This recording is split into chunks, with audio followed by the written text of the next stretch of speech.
Hopefully everyone just had a second to pause in between all their back-to-back meetings. Thank you so much for taking time to join us today. We're going to learn a little bit more about how to help our teams and ourselves perform through an economic crisis. I think if there was one word to define the 2020s, unfortunately, so far crisis seems to be a pretty apt choice between pandemic, war, climate change, recessions. We seem to be facing just a constant barrage of bad news and associated stress. And whilst unfortunately we can't solve all of those issues all at once, we can actually take some agency to work on both our reactions to these situations and also the impact that we actually have on those around us. And at Walking on Earth, we help people do just that. So our stress resilience platform blends ancient wisdom with modern science to inspire change and empower people to make that change in their lives. So today you'll be getting a little taste of our approach in the form of the topic and the incredible panelists that are joining me today. So it's my great pleasure to welcome Dr. Ashley Whillans, an author, Harvard Business School professor, twice named Rising Star of Behavioral Science. She brings years of experience training execs and MBA candidates in strategies for improving time affluence. And joining Ashley and myself is Colin. Colin Dunsmuir is an author. He's a leading force in yoga therapy, founder of True Yoga, and specialist in using ancient practices to combat stress. So thank you for your time and in advance for your wisdom, Ashley and Colin. Just one small housekeeping point in terms of the running order. We'll spend about 30 minutes discussing the topic, and then we will move into about a 10-minute practice that Colin will lead and hopefully have time for a few questions from the audience before closing. So if you do have any questions, please drop them in the chat, either directly to me or to everyone, and we will look to answer those at the end. So thank you. So without further ado, stress at work, something we're all familiar with. But one unfamiliar statistic on this, which I actually discovered recently, is from a Stanford professor, Jeffrey Pfeffer, and he produced this research in 2018. And he's actually said that workplace stress is now the 5th leading cause of death. And that actually places it higher than Alzheimer's or kidney disease. And it's pretty shocking to actually think about that relative to these other conditions that we know. And given that research was actually now produced 4 years ago, I can only really imagine what's happening to that ranking post-pandemic and entering into all these other kind of crises that are facing us today. You have businesses that are struggling in the context of this recession to maintain the bottom line. You have teams, individuals that have essentially the same targets as before, but you actually have fewer people trying to achieve those targets, so higher stress. And you've got a higher baseline of burnout post-pandemic anyway. And then compounding that, you've actually got this kind of world of hybrid work and more distributed teams that kind of compound these effects. So I guess to begin with, Ashley, I know you've done some fascinating work on this topic with the likes of Google. So can you share with us a couple of insights from your work with companies like Google about how the ways of working are actually impacting these workers? Yeah, so I think this flexibility is a bit of a double-edged sword. So it's great that we're able to work from home and in a more highly distributed manner. We were just talking about before this conversation about how many of us found ourselves working in different locations than we might have been able to do prior to the pandemic. However, virtual and hybrid models of work require more coordination, and our teams are more distributed in more time zones. And so what we can see is that from my own research and research that was conducted by Nick Bloom at Stanford and by the team at Microsoft who studies our email, our calendar information, we see that meetings have gone up 250% since prior to the pandemic. And 30% of workers who work in virtual and hybrid models of work are now working a third shift between 7 to 10 p.m. to make up for the fact that their teams might be more highly distributed. So you're working in different time zones, trying to accommodate people within your leisure hours. And your days are more fragmented with emails, and you're having, if you feel like you get more emails now, you are. If you feel like you're having more meetings today than you used to a couple of years ago, you are. So this virtual and hybrid model of work is great from a work-life balance, reducing work-life conflict perspective. But all of the digital coordination fragmentation that happens as a result can actually increase stress and increase burnout for remote workers or people working in knowledge work professions. And that's also coupled with an increase in chores and childcare that I see in my own data as we're spending more time at home. So I think this will be a really important part of our conversation today is how do we lean into the benefits of remote and flexible work and offset some of the challenges around coordination costs. Thank you, Ashley. I have to say, for one, that actually feels very validating to hear those statistics, because I think it's such a common soundbite at the minute, being like, did we have this many meetings before? But you sort of feel a little bit like your parents saying, was it like this when you were young? And it's actually that data just really proves that this is not perception, that there has actually been a fundamental shift. And I think that notion of a third shift is a really powerful image to kind of cultivate that awareness of these changes that are perhaps not as consciously happening as we'd want them to be. And I think within this world of work, there's a lot of conversation around communication, asynchronous, how we work. But within the multifarious topics that make up the world of work, I think there's one role in particular that's getting a lot of press and actually a lot of bad press at the minute. And that's really the role of the manager.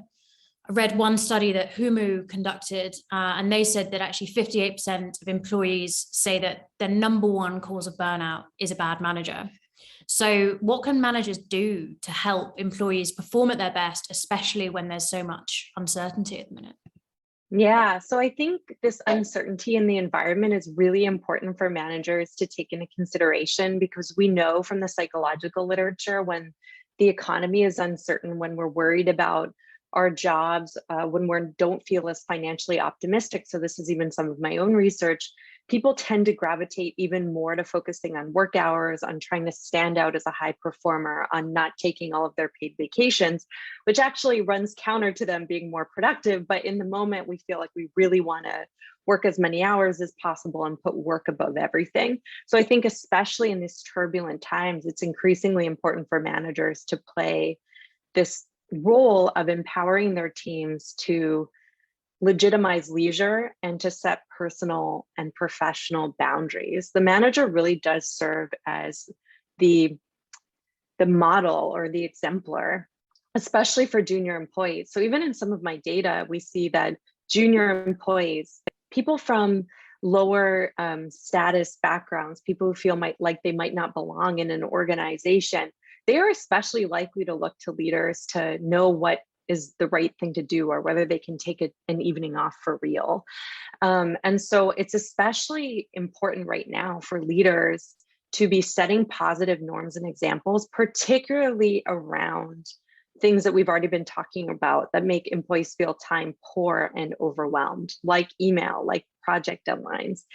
So I've really been advocating in my data. I see one of the top 3 predictors of employee engagement right now is time affluence, the extent to which managers and organizations help employees feel like they can have control over their most valuable asset, their time. This matters more than site safety, matters more than perceptions of fair compensation in our data. So there's a new role for managers, I think, that are working in hybrid and virtual teams, of being the leader in this like virtual and hybrid model of work. And in general, regardless of where you work, being a leader in helping teams manage their personal time. So what might this look like very concretely? In our research that we've been doing with management consulting teams and workers in tech companies, we've been seeing that it's really important for managers to encourage their teams to set KPIs for personal time. Just like we check in at the beginning of the week about what are the most important project goals we have as a team, we've been encouraging teams and running experiments on helping teams together set goals for their own personal time across the week. What does this sound like? Well, everyone during that 15-minute check-in on Monday morning talks about what they're going to do at work, and then talks about what they're going to try to accomplish in their personal lives. Maybe this sounds like cooking dinner every night, or spending an hour working out every day, doing meditation in the morning prior to signing in. And then at the end of the week, teams do another 15-minute check-in. They check in about their project goals, and they also check in about their personal goals. If a team member wasn't able to meditate every morning because work got in the way, then the team comes together and tries to solve that challenge. So it's about taking team accountability, having team accountability for everyone having a safe space to talk about what not only matters to them at work, but outside of it. And this is where really clear communication also plays a role. So we can talk a little bit more about this later on in the conversation, but we have research showing that people overestimate the extent, for example, that they have to respond to every email request immediately. So we worry that by not being immediately responsive, we're going to let down our team or our client. As it turns out, our team members and our clients are people too, and they're also overwhelmed by email.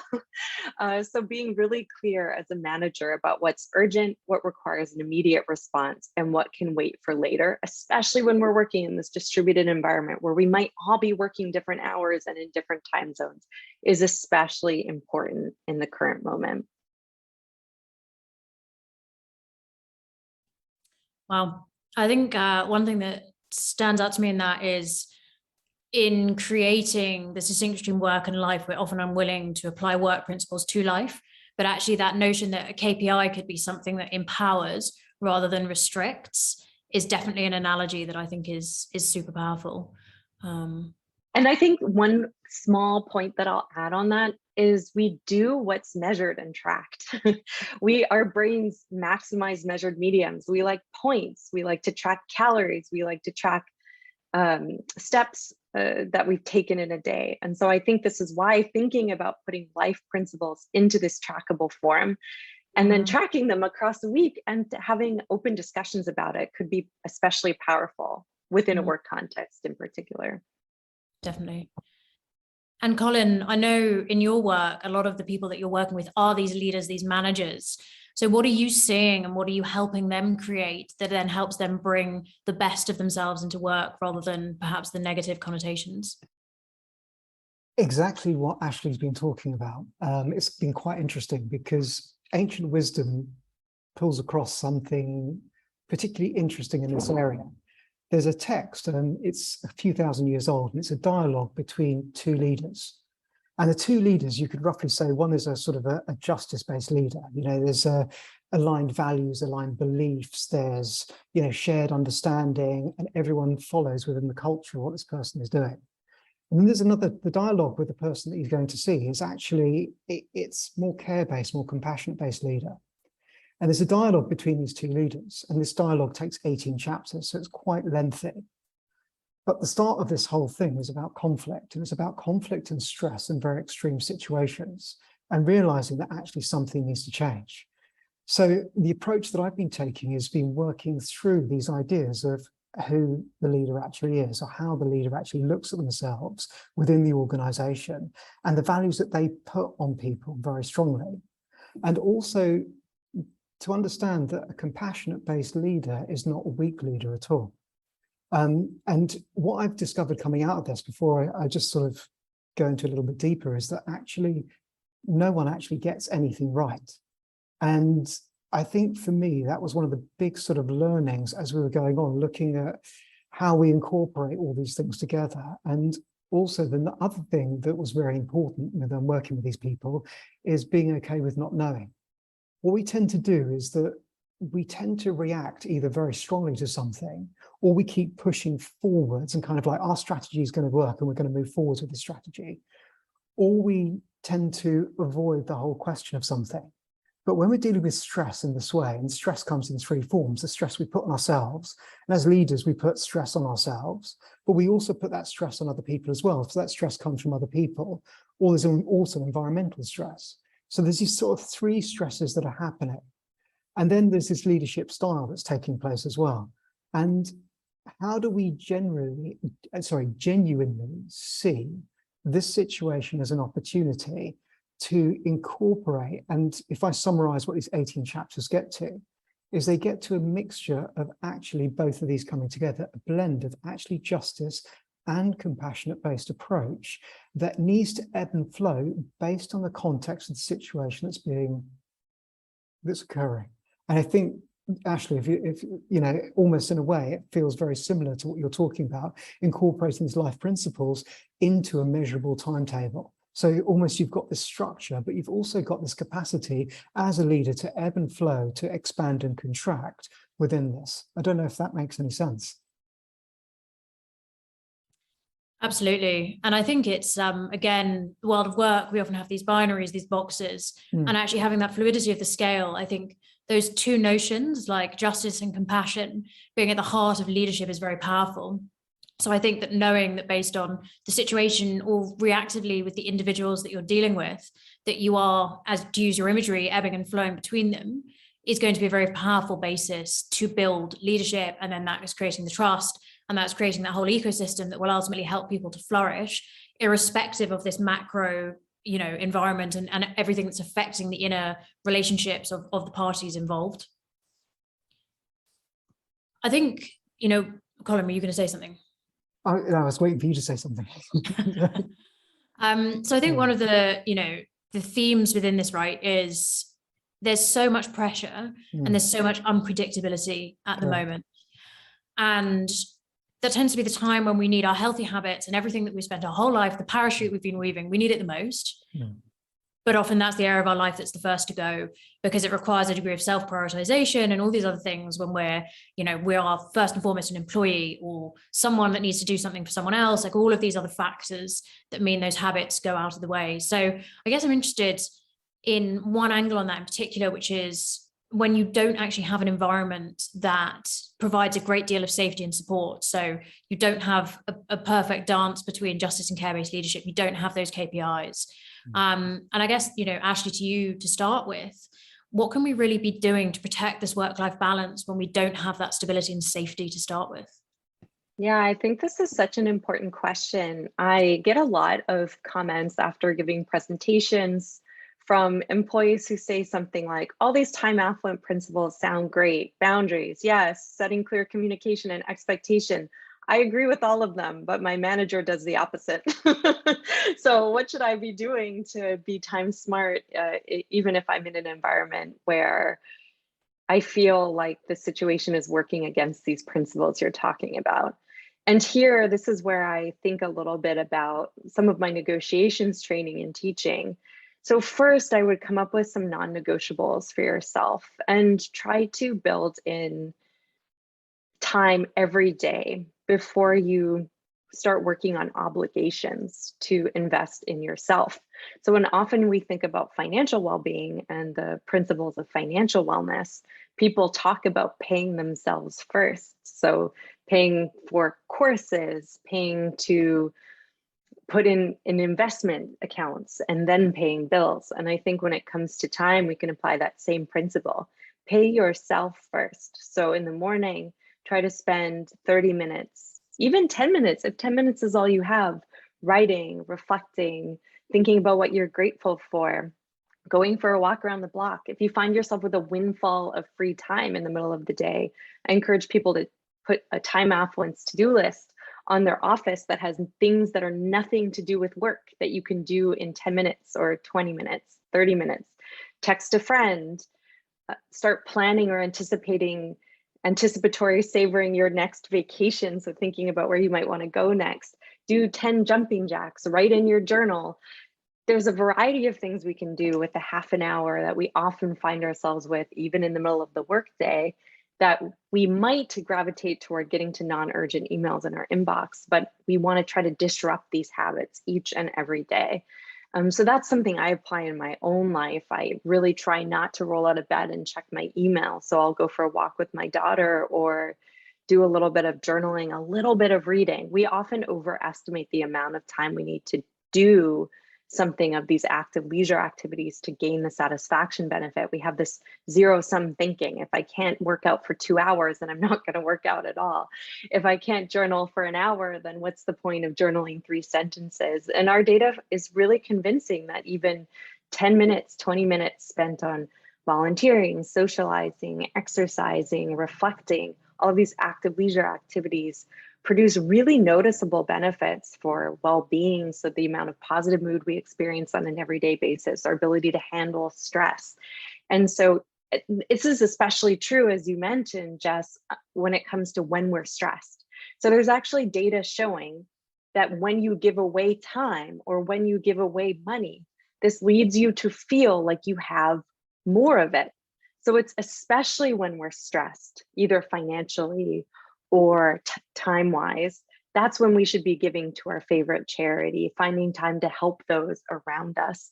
And so I really encourage people to disrupt their morning habit and try to spend the first moments of your day investing in yourself and on activities that you care about with people you care about as a first place to start. I love that image of paying yourself first. I think that's, we talk a lot about paying it forward, but actually you have to be in a position to do that, right? So it does come back to that kind of looking after the self first. Colin, in your world, what are these kind of ways of, I guess, paying yourself first, of working on the self to then be looking, you know, to maximize the potential outside of that kind of realm of self? Well, we had a paradox when we first sort of started speaking between justice and also compassion. We find that the paradox then occurs again with the team, within the individuals within the team as well. Because I think the question about finding stillness and finding balance and finding stability is like this kind of mythical creature, a little like resilience. It's a sort of, you know, we talk about stability, we talk about resilience, but in ancient texts, they're very, very wise. They present stability as a moving thing. It's something that actually is moving. Whereas we think of stability as being fixed. And the same is true with leadership. That's why we've got this paradox between, you know, being a compassionate leader or being a justice-based leader. We have the same with regard to the way that we're working. We have this sort of paradox that's going on. And so, and it is constantly playing within the sort of the ways, the beliefs that we actually have. And finding stability is a kind of interesting thing because it means that we can't avoid chaos. And the problem that we've got is that actually we're looking for stability within chaos. And there are actually two different types of people as a leader that you need to see in your team and within yourself as well. It means that there's a type of person that actually needs outside reference points to find points of stability. So we have a role, we have a car, we have a house, we have a job, we have all these different things, and it provides a stability for us. And if you think about it, at the moment, huge amount of stress, huge amount of upheaval, job threats, environmental threats in lots of different ways, shapes and forms, financial threats, it really strongly affects those people who have those reference points of external stability. And then you've got the other group of people, which are about internal stability. And remember that we can divide people into so many different categories, but in ancient wisdom, they put them into these two categories for stability. And internal stability is where you don't need these external references, but you find it within yourself. Now, the thing about this is that you're also subject to things like anxiety. You're subject to fear. You're subject to the basis of creating and using your imagination to actually create disruption within yourself. So both have benefits, and we find that people have combinations of these normally. They have external references and internal references that actually keep them stable. A lot of these come under threat at times like this. And as Jess, you rightly said, is that people generally default to their old behaviors. So all of the work that we tend to do, whether it's as a leader, whether it's as an organization, when we get to a point of threat, everyone reverts to their old behaviors. They all come to the surface to present to us. So for me, some of the learnings that come from ancient wisdom about this situation are to do with that actually things will never be in balance if they remain static. It means that for things to be stable, to things to be in balance, everyone needs to move and be aligned with moving. The other thing is that when we realize that stability is a moving thing and that our environment is constantly changing, this is actually really empowering, really, really empowering, because it means that what we're doing is we're starting to make questions, and we're questioning as a team, you know, why are we holding on to this idea of this is the notion of how we are, who we are? And the final thing is that the key to stability is actually refining the effort and adapting constantly in real time based on what we've been presented with. And so for me, whether we're looking at a leader or whether we're looking at part of a team, these are the ideas that I'm actually presenting and working with when we're coming to work with people. Does that make sense, Jess? It does. And I think that's a very powerful I guess, concept that we've got the idea of stability completely wrong. It's the notion that change is the only constant, right? And I think if you come at life from that perspective, you understand it a lot more, and you're not constantly battling what is ultimately a natural state. And I think within that as well, you know, you hit the nail on the head, like we can't avoid chaos. That is a part of life. And I think for me, if anyone wants to look a little bit more into the topic of kind of finding joy in chaos, the conversations between the Dalai Lama and Desmond Tutu are just remarkable on this topic, because, you know, they face challenges like exile and lifetimes of oppression, things one can only imagine or can't imagine. And yet they've done it with such grace and humor and actually found joy within that. And, you know, maybe somewhat anecdotal in that wisdom, but actually, when you look at the science behind it, there's a professor, Alia Crum at Stanford, she's, you know, extensively studied mindset in stress and stress outcomes. There was one longitudinal study they did of about 30,000 people, and over 8 years, they actually found that if you believe that the stress you're under is bad for you versus perceiving it to be good and challenging, you actually had a 43% increase in likelihood of dying prematurely in that study period, which is a pretty mind-blowing statistic, and a very powerful reminder that although it's not easy, there is actually something quite simple in this, which is this notion of self-management. And actually coming back to the beginning of this is the idea of we have this ability to a certain extent to control our reaction to what's going on, though it can take a lifetime of practice. But I guess, you know, for the listeners today, I think one thing that people are looking for is understanding the kind of strategies in particular that they can bring in to manage in our internal world and actually, you know, perhaps invite well-being and joy. So Ashley, I'd love to just go to you on this in terms of what, you know, in your work on time affluence, how do you approach this topic of our internal world and managing it? Yeah, Jess, I love that you mentioned Aaliyah's work. I think about it often, and Colin, this really relates to what you were talking about as well. How do you start to see a stressful situation as something that you can, as normal, natural, and instead of feeling overwhelmed by it, you can feel catalyzed by it, excited about it, that you lean in and are proactively responding to the stressful situations that can come up in our lives. This might be stress that's controllable or stress that's uncontrollable, but there's things that we can do from a mindset perspective. So we're shifting from a place of feeling overwhelmed to being proactive, either in dealing with the negative emotions that we're experiencing in the case of an uncontrollable stressor, like something bad happening to someone that you love that you can't do anything about, or that you start seeking out resources in the case of a controllable stressor, like more hours at work that you can actively manage and push up against. So there's some great research that's really fundamental in the health psychology literature that Aaliyah and colleagues draw on, about the idea that we can reappraise the stress that we experience on an everyday basis. And so something that's really powerful is that stress can be reappraised or thought about as an opportunity or a challenge as opposed to a threat.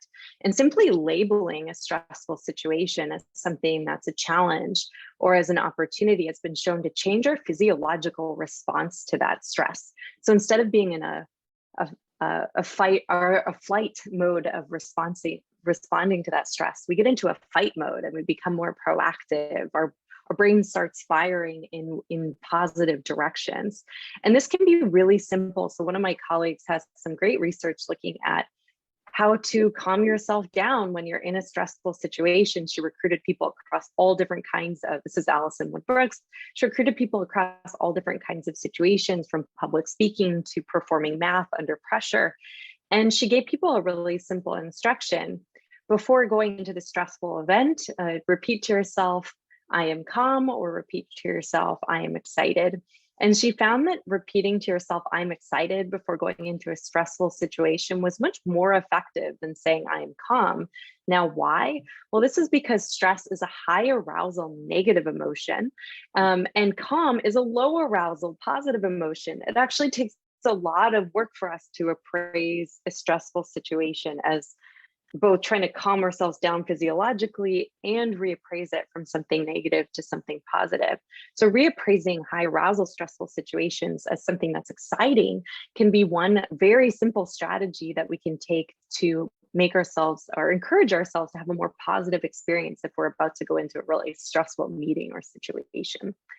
And then one other thing that I want to talk about is one way that we can respond or reappraise a stressful situation is something that can help us be proactive and reach out to others. So Shelley Taylor in the health psychology literature, a formative figure, has research showing that some people, and she finds gender differences, so women in particular, because they tend to be more communally oriented, when they're dealing with a stressful situation, their general or more predominant response is to tend and befriend. So they actually are more proactively reaching out to people in their social network for instrumental support, for advice, for guidance, for emotional support, and that can have all of these positive, immediate, as well as kind of more distal, more further removed outcomes. In particular, when you reach out to someone in your social network, you give them the opportunity to help you. Helping is good for happiness. It also helps you form and establish social relationships. When we talk about things that are challenging for us, it also helps those around us feel empowered to do the same. And this can create a perfect catalyst for long-term, long-lasting relationships. And in general, it can also help us deal with the stresses that we're experiencing. Not everyone experiences this tend and befriend. Some people do withdraw when they're experiencing stress. But if you do find yourself overwhelmed in your personal life or your professional life, take a step back and ask yourself if there's anyone you could talk to or ask for advice, either in your personal life or at work, that could help you deal with the source of stress that you're experiencing, or that might be a nice person to talk to more generally and check in with life about. Even a 15-30-minute conversation can have powerful mood benefits. And again, you're going to be cultivating a relationship that will likely be good for not only you, but also for that other person. So it's really win-win when it comes to reaching out to others in the face of stress. Yeah, I wasn't familiar with that tend and befriend, but again, it's such a useful soundbite to have in the back of our minds. And I think acknowledging gender differences, there are, these kind of physiological differences as well in those responses. And sometimes that's kind of negated in one size fits all strategies. So I think that's actually really important as an awareness for us to take forward from this conversation. And Colin, I know in your therapeutic world, you're often dealing with people whose inner worlds are tumultuous, whether from stress or other reasons. So I'd love to just go a level deeper in terms of your therapeutic work and really the tools and practices that you bring to people in those times when they need them the most. Thank you. So Ashley, I really, really loved your presentation of Alison's work. It's interesting because all ancient wisdom is about changes of perspective and getting a different perspective on the situations that we're in. And the question is how do we get a different perspective? And I think if we look at all of the ancient wisdom, it's doing that. It's using these different tools and different techniques to look at a situation. I love the word that you used, Ashley, cultivate. Because it's the cultivation of something is important because there's two different relationships. One is the relationship with yourself, and the other is the relationship you actually have out with the world.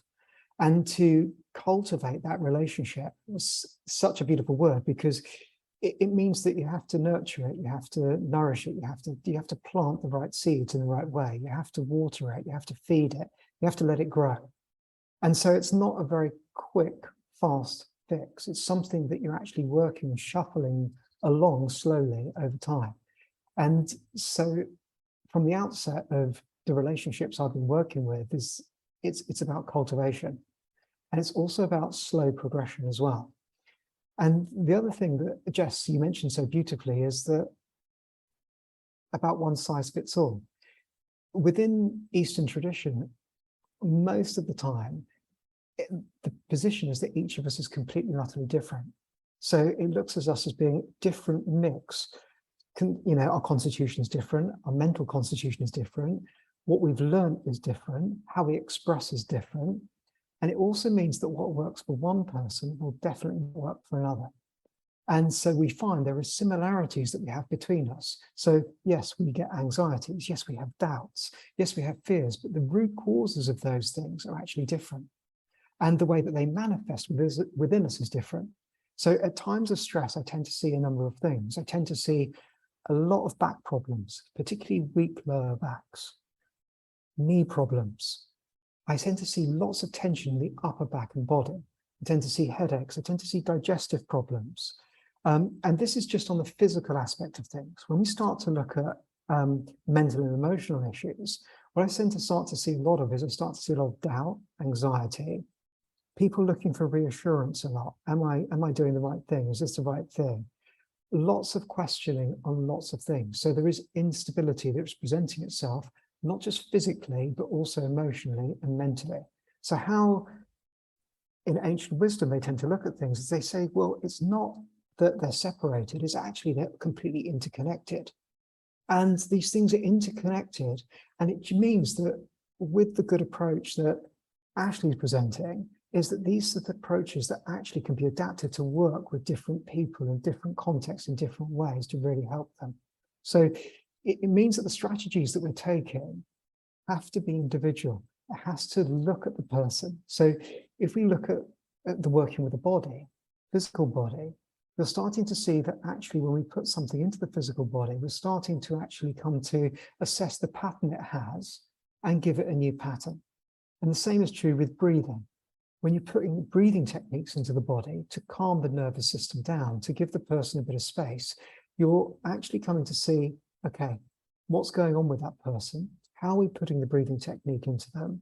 When can they do the breathing technique? How do they do the breathing technique? And it'll be different for each person. I don't know if this is making sense, because these are the sort of things that I'm seeing a lot of. And then there becomes three other major things that I see a lot of, which actually, to sum up, we're very bad at transitioning. We're so bad at transitioning. Like transitioning, if we go back to the beginning of this, where Ashley was sort of describing this sort of like, we're working 3 shifts a day.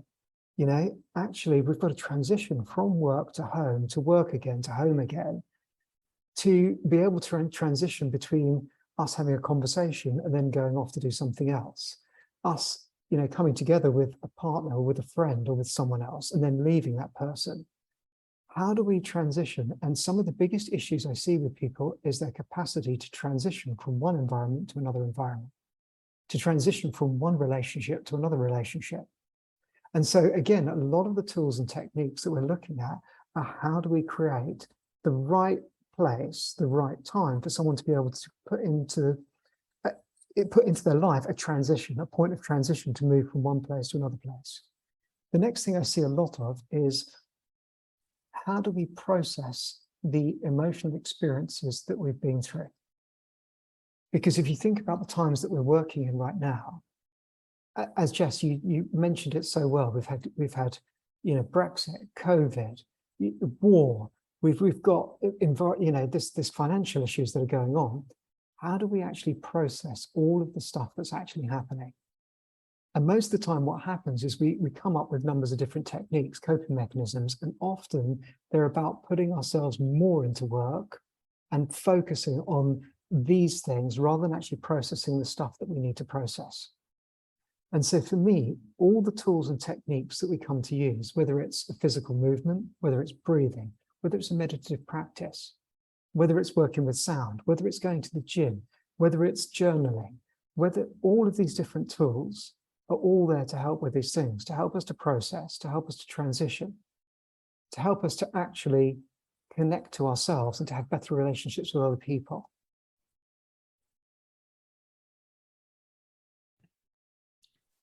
Thank you, Colin. And I think this notion of transition is a really interesting one. And I think in the context of stress in particular, because there's 2 types of stress, right? And really we're talking about chronic stress, because the acute stress can save us, but it's this chronic stress that we're not transitioning out of, but we're constantly being put back into, that is a bit of a, you know, that is the one that causes these challenges and these health issues and all these other things. And I think part of that is the psychology of the way we look at life, where we're constantly time boxing things. So it's like, it's just the end of the quarter, or it's just 4 weeks until I go on holiday, or these kind of slightly crazy statements, because actually it's a really long amount of time, but we make it normal because of some kind of societal construct that it brings in. And one of the things that we lose within that is the ability to actually end our stress cycles, even multiple times a day, rather than leaving them for these extended periods of time. I have one stress cycle busting technique that is a bit notorious at work because it's slightly strange. For me, cold water therapy is one of the best things. So I actually often, if I know that I'm in back-to-back meetings, I have a cold bath run, and I will up to 3 times a day actually just go and sit in it for 4 minutes in between to reboot my nervous system. Great when you're working from home, not a particularly feasible strategy for taking with you. But, it works a treat for me. And I guess, physiologically, in terms of how it taps into the vagus nerve, there is a lot of science behind why that works. Couple it with some breath work, and actually that's a really fantastic way to just find a reset moment. But I think playing on this idea of transition in time, it can take a long time to make those fundamental changes in mindset or life. But I think one of the stats that always sticks with me, and it comes back to this notion of stability and change, is the fact that on a physiological level, we're producing something like over 300 billion new cells a day. So we actually have a constant, every day we have a chance to begin to change things, to begin to change the environment that those cells is coming into, that is cultivated by what we eat, how we move, how we kind of perceive life as well. And so although it can take some time, we've actually got a pretty unique opportunity, which is on a daily basis to try and change the outcomes that can happen from these external things that are happening. And so I guess on that front, I've given cold baths as my useful contribution alongside a wealth of other things that you guys have both wisely suggested we can do. But Colin, I'd love to just invite you to lead us on a short practice that we and everyone on this call can really take with us, either perhaps to our teams, to our families, or for ourselves going forwards. Thank you, Jess. And really thank you for sharing about cold baths as well. And because I think what you just demonstrated is actually each of us need to find our own unique way of doing things. And that becomes really important. And cultivation of that awareness is hugely important as well, about what works and what doesn't work for us. If it's okay, could I think we're going to do a very small practice, which quite often we spend a lot of our time in our heads and quite a lot of our time thinking. And again, this is the issue that I see, is that actually we're disconnected from our bodies. And this connection that we can have with our bodies, and this way that we can come to feel and to breathe, just to create a little bit of space, a short amount of space, could be really useful. So if it's okay with everyone here, could you just come to close your eyes for a moment? And what I'd like you to do is I'd like you to feel. So feel the connection that your feet have with the ground. So there's this sort of feeling between your feet and the ground, and that connection there becomes very important because it's a feeling. And if you can maintain and keep that feeling, but also feel the connection that you have with the back of your body and your seat on your chair. So there's a feeling of the ground, but there's also the feeling of the connection you have with your seat.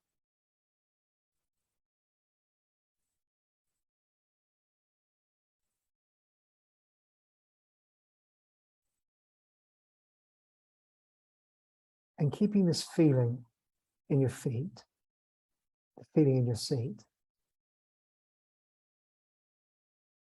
just begin to take a few natural breaths. So just breathing in and breathing out. So you've got the feeling, feet, seat, and also the experience of breathing in and breathing out.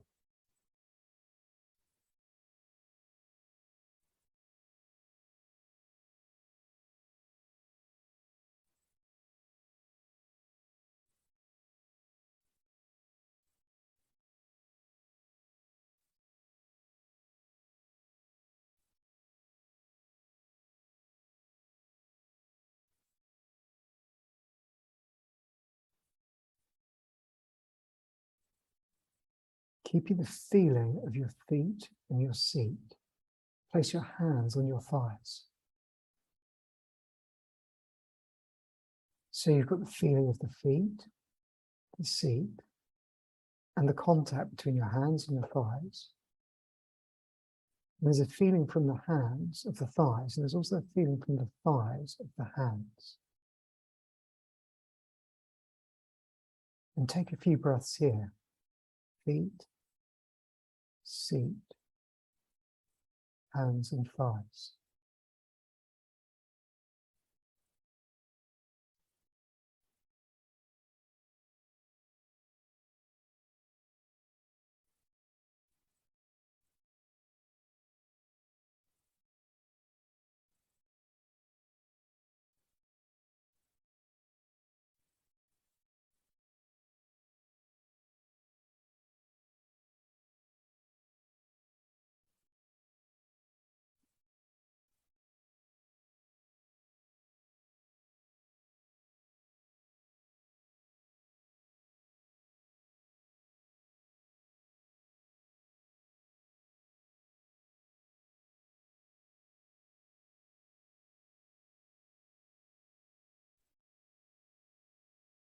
Now place your hands in a comfortable place on your body, whether that's your abdomen, whether that's your chest.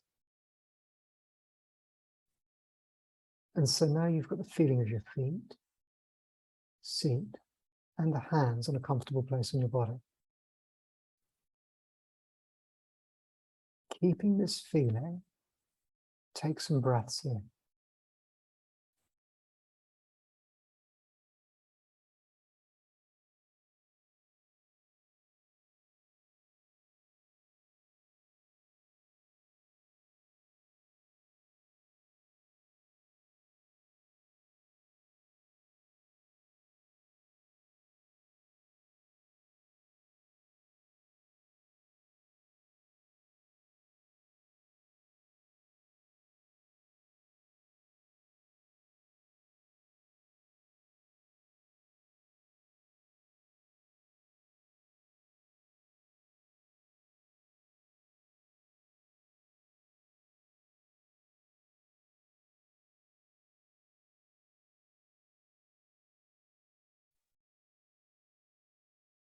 Now, being super careful, take your hands and slide them down your legs as much as possible towards your feet. So you can just come to slide and maybe touch your feet. So there's a feeling of your hands and your feet.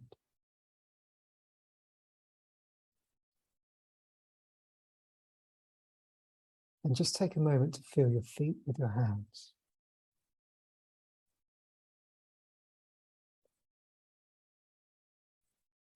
And then slide and touch your knees, please. So there's a feeling of your hands and your knees. Then touch your abdomen, please.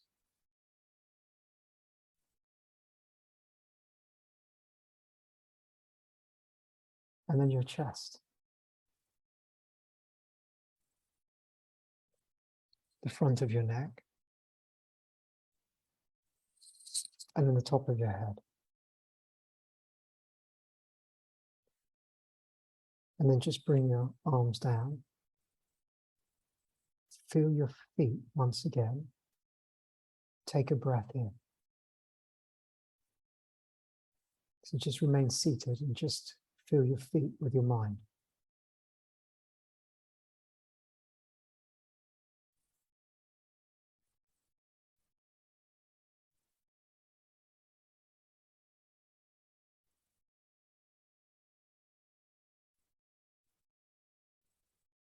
And then come to open your eyes, please. So, there's a couple of things that are very important. One, we need to bypass the way that we think. We need to feel. Two, we need to move out of our heads and into our body so that we can integrate these things together. We need to use our feeling, and we need to use touch as well as breath in order to create some space. And so, for me, this is just a small bit of the wisdom within the mindful meditative way of working, that we can just grab some sort of change in perspective during the day.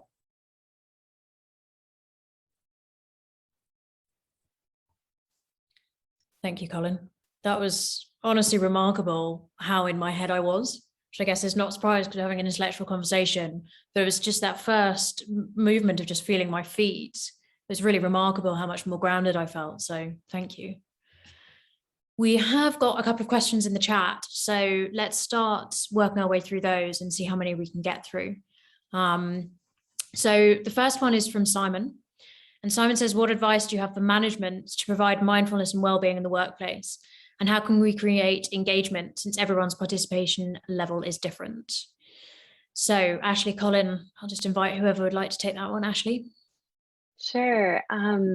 This is a great question. And we've done some field experiments with busy public sector workers to try to figure out how to offer well-being related interventions in a way that's maximally efficacious for the workforce. And we see that the most important factor, at least in the context of busy public sector employees, which I think would generalize to any busy group of employees, which would generalize to all employees, we're all busy, is that you want to leave space and time for employees to explore well-being. I think it really is consistent with what Colin was mentioning about creating almost a menu of ideas and options. We saw that, for example, one field experiment that we offered a resilience training program online that has been shown to work in the specific population that we were working with.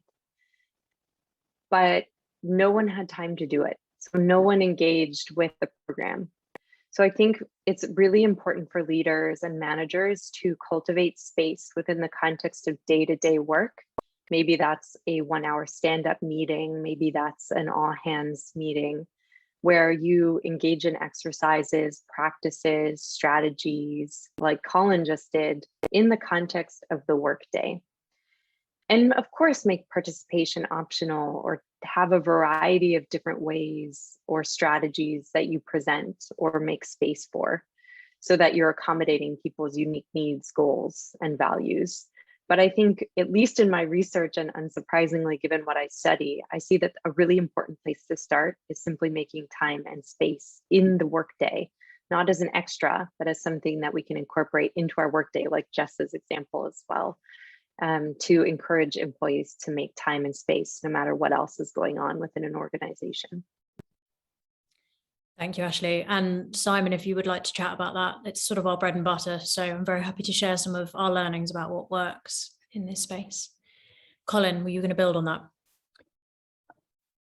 I think it's one of the biggest questions that I see quite a lot of, is that I just don't have time to practice, or when can I do a practice, or when can I do this, or how do I do this? And we're all so different, and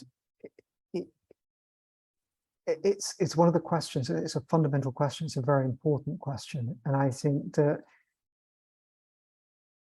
Ashley, you've hit exactly all the points that are needed for this. So thank you so much. Thank you, Colin. So the next question: what would be a good technique that could help us transition? Now that I don't commute anymore, I find it difficult to transition after finishing work and being fully present at dinner. So Colin, should we go to you first for that one? Thank you. It's actually a very, very common scenario. And it's also, and I don't bring up anything for anyone, because there's quite a lot of arguments and sort of, how should we say, friction that occurs around this sort of inability to transition. One of the things that I start with is actually to be aware of how the cycles of all these things play out. So what happens is that one person is communicating one thing, one person is communicating something else. So they want participation, they want engagement. Another person wants actually to be left alone because they are transitioning. And so the first thing that I look at doing is identifying what the reality of the situation is, because often it's very different from what people think, because they're very much involved in what they actually want within the situation. So the first step within any process within this is to look at what the reality is, and to look at the reality on both sides of that. So what's one person demanding? So you walk into a room and the person's saying, you know, I need help with this, this, this, and this. You're kind of going, hang on a minute, I've had this incredibly hard day. or you're walking in and you're just kind of like, I need to actually communicate about something, but you're asking me to do something completely different. So there becomes this sort of fundamental, first of all, this fundamental sort of conflict situation that's arising.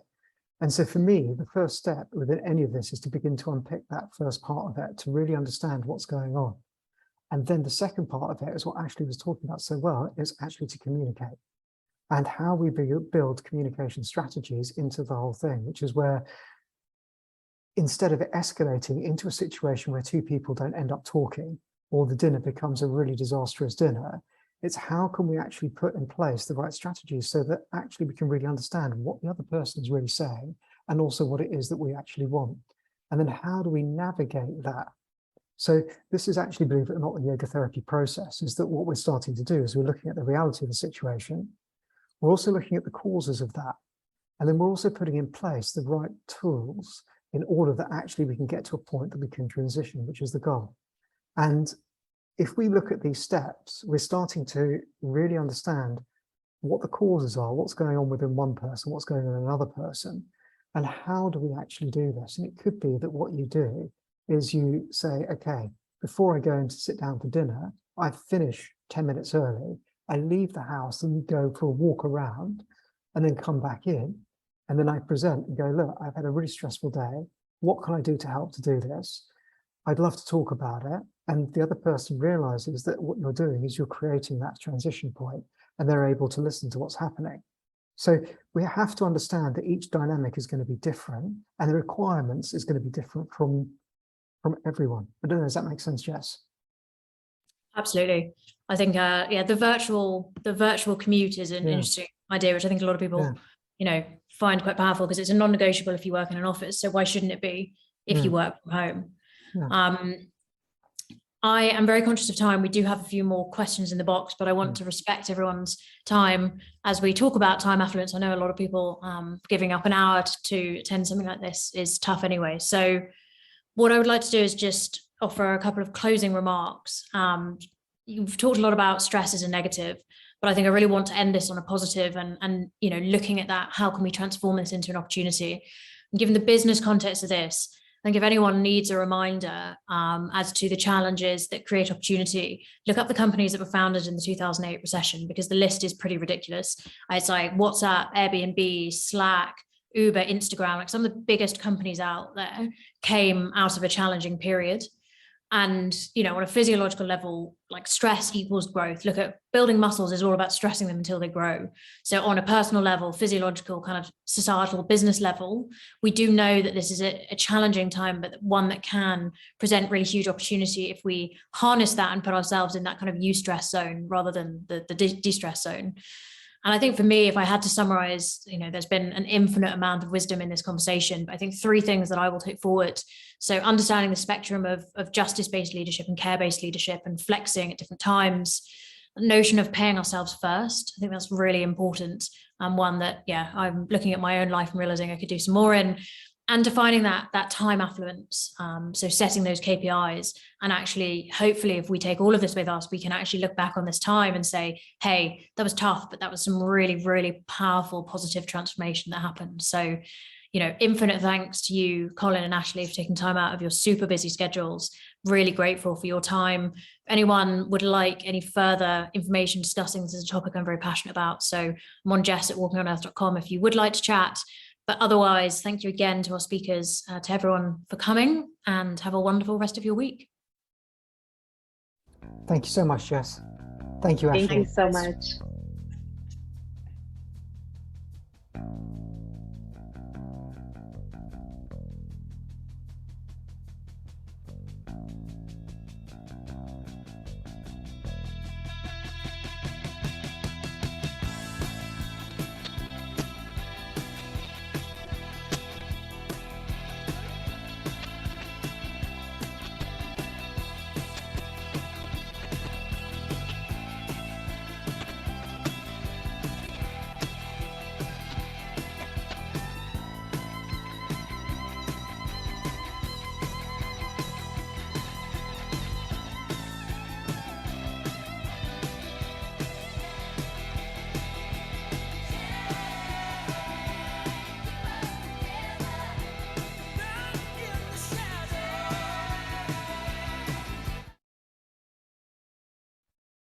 Well done, guys. That's really good.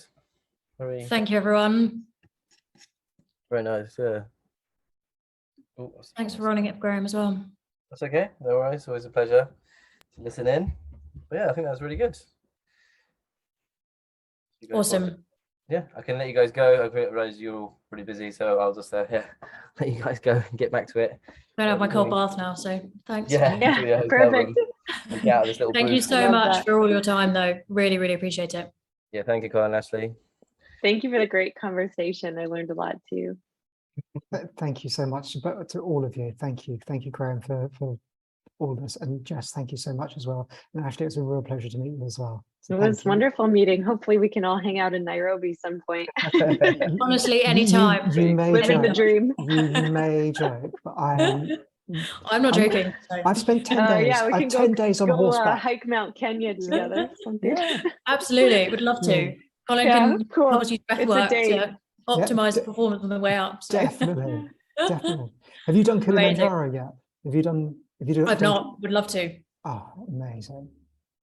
Definitely. Okay, well, this is a great seed to plant at the end of this conversation. See you guys next week. Yeah. So Yeah, perfect. Yeah. Well, I hope you got somewhere to stay.